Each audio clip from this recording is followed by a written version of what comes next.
And hello again. Well, I'm back to do another video on this Murphy 23-inch black and white super signal. Contrary to what I said in the previous video about me not powering it up without replacing all the caps and the filter caps and all that sort of thing, I decided to get daring and I've decided to actually put power on the thing. The only thing I've done is I have replaced or temporarily tacked in a couple of new filter caps as the old ones were actually leaking. That's pretty much all I've done, and luckily I was going through some of my stuff in the garage amongst my TV parts and I found a new, well, I found a deflection yoke which look very similar.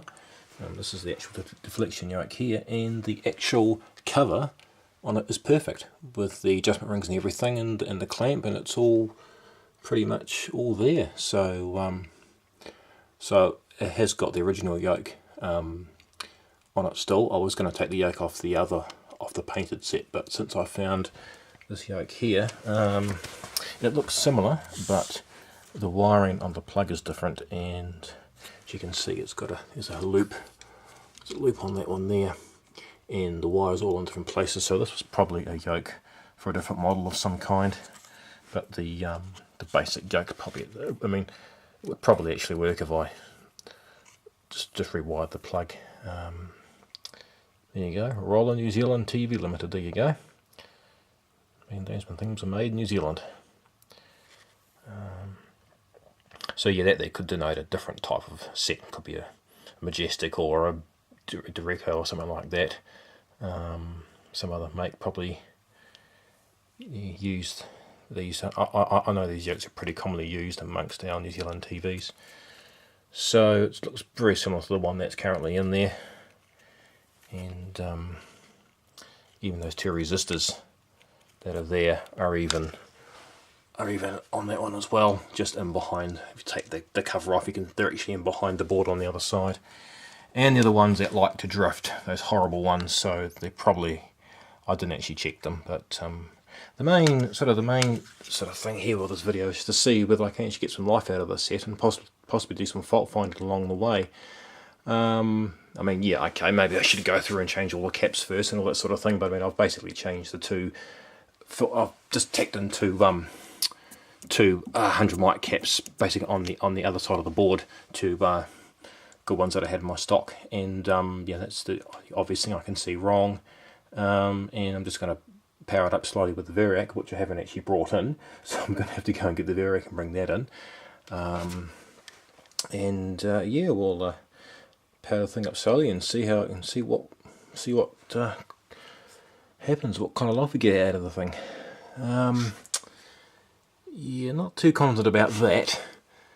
That could denote something a bit more sinister maybe, but then I have seen these Lopties spew their, you know, ooze wax before that like this and still actually work, whether the insulation's still okay or whether the actual Loptie's life is probably shortened because of this. Not really too sure, but I mean, it's typical for these donut ones to actually do that, and they crack and they split and everything. And it's actually interesting watching was it Shanghai 66's CDC-17 on video camera. He actually re-waxed that flyback for that Packard Bell TV, and I was amazed at the amount of moisture that came out of that Loptie when he put it in the wax. It was amazing, you know. It was like, you know, no wonder they short out and arc out and run hot and everything, and you know, it was quite surprising. And yeah, it even worked here, which was a bonus, so good on him for that. It was actually was quite intriguing watching that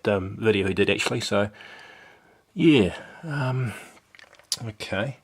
Oh, one other thing too, working on this chassis is a right pig of a thing. You can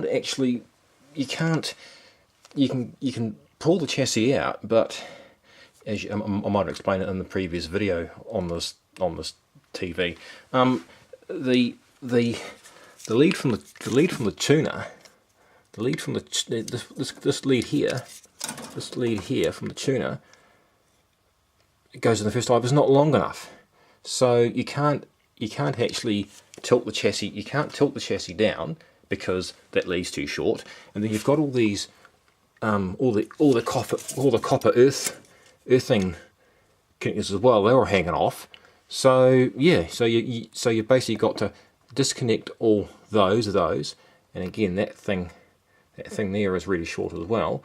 So you sort of have to pull the whole chassis out and sort of swing it around and have this piece here sort of sitting in there before you can even work on the damn thing. So it's sort of, unless they had some kind of service jig or something rigged up and they used to take the customers home or something, yeah, it's sort of a bit odd. But oh well, unless I can devise another way of doing it, I'll at least we'll get to see if anything happens. Maybe smoke or sparks, or maybe nothing at all. Maybe the lot-these dead. Maybe the tubes. Well, we do know the tube was quite low in emissions, so that could be one of the reasons why it was put out of service. But then the old cover all sort of crumbling away, and all the yoke was loose. Is probably could have also been the reason why as well. So what I'll do, I'll just go and get my variac, and yeah, stay tuned, and I'll see you in a sec.